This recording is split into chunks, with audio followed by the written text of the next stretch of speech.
Hello and welcome back, guys. This video is going to be on binary search trees and how to insert a node in a binary search tree. Now, to know about binary search trees, it is very important that you know what a binary tree is first. If you already know about binary trees, then great. Otherwise, you can check out the binary tree basics video that I created. I will leave a link for that in the description below and also on the top somewhere. You can watch that first, get a basic understanding of what a binary tree is, and then come back here. Anyways, with that out of the way, let's get started. Let's start at the very beginning and understand what a binary search tree is. Well, a binary search tree, first of all, is a binary tree. So it has all the properties of a binary tree. Second, for each node in a binary search tree, all the nodes to its left are going to be smaller than it. So for this node 100, we have all these nodes on the left which are 50, 30, 70, 75 and 80, and all of these are smaller than it. Then all the node on its right are going to be greater than it. So again for 100 we have 145, 130, 150, 120 and 140, and all are greater than it. And lastly, both the left and right subtrees of a node are also going to be binary search trees.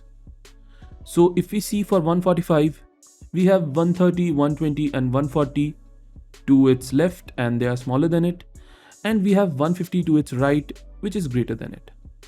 And that is all about what a binary search tree is. Next, let us look into how we can insert a node in a binary search tree. One thing is, we are not allowing duplicate elements in our binary search tree. It is always easier to keep count at node level rather than inserting duplicate elements. So in our example, we are just going to discard duplicate elements.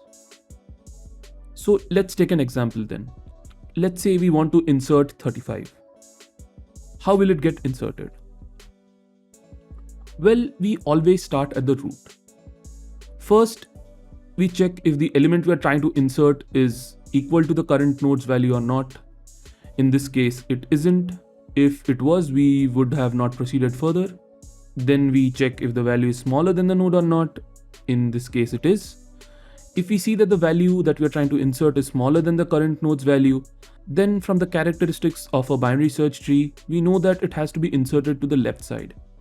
If we see that the value that we are trying to insert is greater than the current node's value, then we insert it to the right subtree. So we have to insert 35 to the left subtree. So what we can do is repeat the process again, starting from this node 50 as well. Starting here, we'll again check if the values are equal. Again, it isn't. Then we check if the value is smaller, and again it is. So we have to insert it to the left subtree. Again, repeating the process starting from node 30 as well, we'll check if the values are equal, and it isn't. Then we check if the value is smaller, and this time it isn't. And finally, at this point, we know that the value has to be greater. If we have two numbers and we know that num2 is not equal to or smaller than num1, it has to be greater. So with that logic, this node has to be inserted to the right subtree. But this time, there is no node to its right. Whenever we see this case, we can create a new node with the value that we are trying to insert and attach it. So we create a node with the value 35 and we insert it to the right. And that is how we insert a node to a binary search tree. It is pretty simple once you get this logic. Let us take another example and see this. Let's say we want to insert the number 147. Well, again, we start from the root. First, we check for equality and it fails. Then we check if the value we are trying to insert is smaller or not, and again it is false. So the value is greater. So we insert it to the right subtree. Then again, starting from 145, again it is greater, so it goes to the right subtree. Then at 150, it is smaller, so it has to go to the left subtree. And since there is no node, we once again create one and attach it to the left. And again, it is that simple. Next, let us see what the steps are again and come up with a general approach. So at any node where we try to insert, the first thing is check if the value that we are trying to insert is equal to the current node's value or not. If it is, in this case, we stop. Otherwise, you can update some count if you want to. Then the second step is check if the value that we're trying to insert is smaller or not.